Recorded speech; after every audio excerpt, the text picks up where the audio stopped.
Hi everyone, an overview history of the koi fishes. So how does a koi came about? Okay, actually the koi fish came from China when in ancient time China attacked Japan, and from there they bring over the carp fish. So some of these are mutated carp fish with colors, beautiful colors like white, red, blue, in a natural habitat, in the Caspian Sea, Arab Sea, in the Asia. So Japanese saw the potential of this beautiful mutated so-called carp, and they breed them into koi fishes, today's koi fishes. Alright, so it actually in 1820s and 1830s where Japanese became to raise these koi fish for their beautiful colors. Actually the Japanese are to be given the full credit for today's beautiful koi fishes. Alright, the popularity of these koi fish became rolled out and went out to the world is because of Emperor Hirohito's palace. Inside his palace, he has a moat in 1914 where it has a lot of beautiful koi fishes. That caught the eyes of every country in the world. So yeah, so that's how the Japanese koi was spread to the world. Alright, so from there the international breeder brought these koi fish, and then from there hundreds different types of koi fishes are produced, and they are grouped and categorized into 13 general classes. Some of them are like Kohaku, Showa, Taishō Sanke, and so many of them. So until today they are still very loved by many people. Next we're going to discuss about koi judging.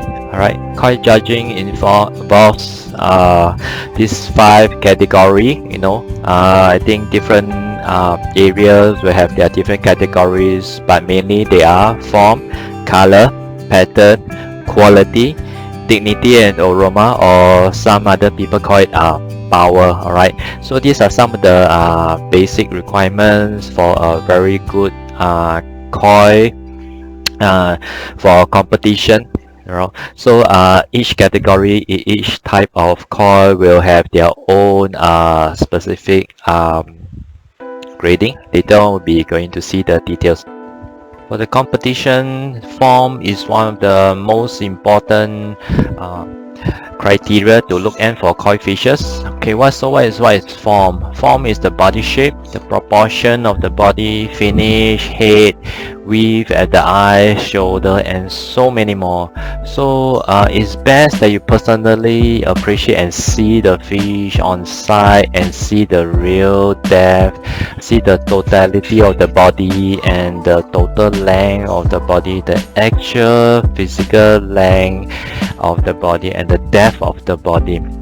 So you need to appreciate the koi as a whole, and it's best that the koi has thick tail tubes, and also the age of the koi also plays a very important part as well when you're looking for competition bloodline koi. And their bloodline are very important as well. You gotta ask the seller what the bloodlines, and how the fish conforms to the ideal skin quality, color, characteristics, body shape, mass, and of course you need to conform to the particular bloodline type.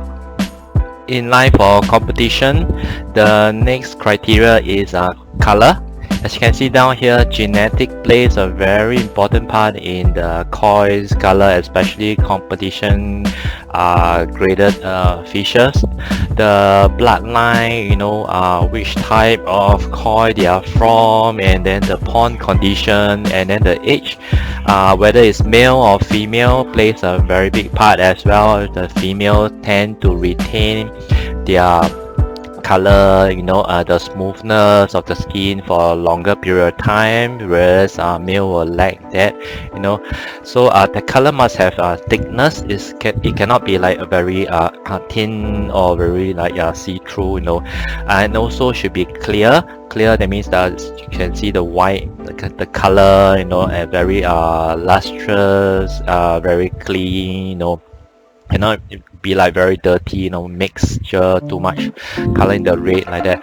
Then healthy cross, that's another very important criteria. It cannot be dull. Alright, and color is body is what you always want to consider when buying a show koi, okay, for competition grade. So from the particular bloodline, so I think you need to do your own research. That's most important. So from there you know what are the degree of skin quality and you know the type of elegance and all is required for that bloodline. And also the you need to sort out that all these what the collectors or the judge or the competition, you know, will be looking at. So also example like small details, those are very important. Example like the color near the tail, the head pattern, you know, the color around the dorsal, etc. Next competition criteria is pattern.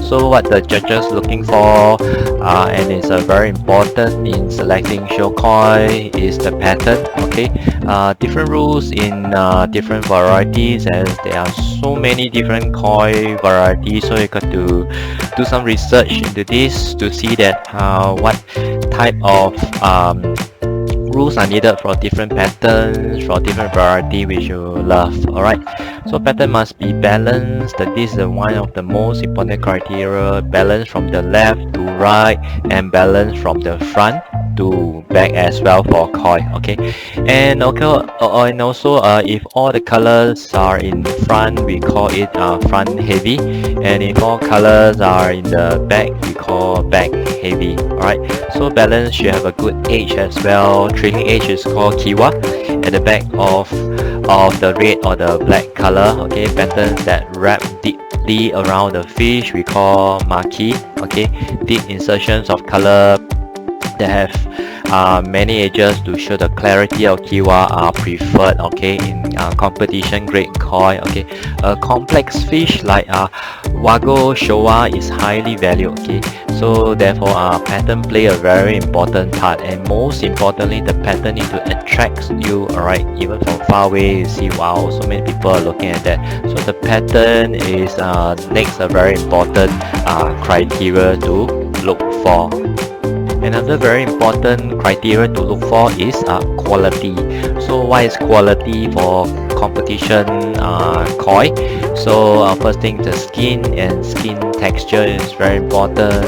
The skin should be smooth and scale should be slightly convex to reflect light outwards. Alright, the depth of the color, like we discussed previously, you know, those are important factors as well. The shine of the skin, that's why the age and all those will reflect. And like what we discussed just now, females are more valued as koi get older.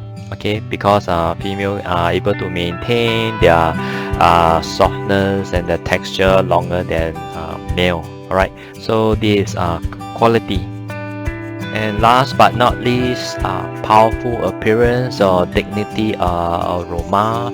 Alright, so this is also very important for koi fish, especially for competition show koi. Alright, so the body got to be wide and muscular. Alright, looking good body conformation. So all of the before criteria plays a very important part into this last one as well. Alright, large pictorials and show power, you know, especially in the tail area as well. A wide shoulder show power, high body form at the shoulders as well. Thick tail joint shows power as well. And also how the fish presents itself when swimming is very important. Alright, and must swim level. What does level mean? That means not head up or tail up. Alright, must swim at a level condition. Alright, but very straight. Alright, and should display its fin out. Alright, it should not like have all its fin, you know, the pectoral fin like close up. It should like display it fully. Alright, so again, female fishes will have an edge as they are having more of these features and great attribute. Alright, and this is world's most expensive koi fish. Alright, her name is S Legend. Alright, so this is sold by breeder Kentaro Sakai. Alright, so it's been breeding koi for over 100 years. Alright, this is a Kohaku variety, 101 cm large. This is very huge fish, so the bidding goes to 1 million pounds. Alright, some 2 point something million Singapore dollar. And you know, the successful bidder is named Ying Ying from Taiwan. Alright, so mainly they can breed these from using the breeding strategy to get more offsprings of similar quality, so. And also Japan has exported a record of 295 tons of koi, bringing revenue over $28 million. And this is Grand Champion at All Japan Koi Show 2020. This of Kohaku, 93 cm, and the owner is Taro Kodama and Mr. Mano, the owner of Daiichi Koi Farm. Alright, they are the breeder of the Grand Champion in 2020. And below you can see the small chart is from 2006 until 2019. Oh, the beautiful Grand Champion, just slot in so you can see how the progression of the koi champions.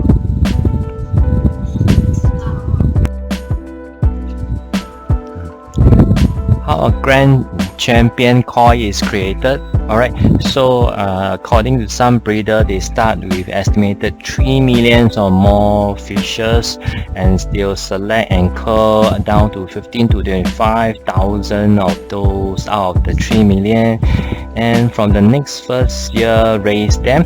Okay, so from that onward they'll choose only 1,000 to raise them for the second year. Alright, so this is the timeline which I created, especially the initial investment. That's why a lot of people bid for those top quality koi, which they know they can sell for a lot of money. Right, the egg hatches, free swimming, then begin feeding. By that time they'll have many top quality fishes from different pairs of Grand Champions, or those which have potential to be Grand Champion. Then they curl them down to 3 million fishes, then 20,000 or more or less estimated. Then the final 1,000 will be best of the best. So breeders of Grand Champion koi fishes will usually take roughly 9 years. Then after they'll grow the koi to maybe like 1 meter, 90 cm, 80 cm, or roughly around there. Then they will send them for competition and then to be sold.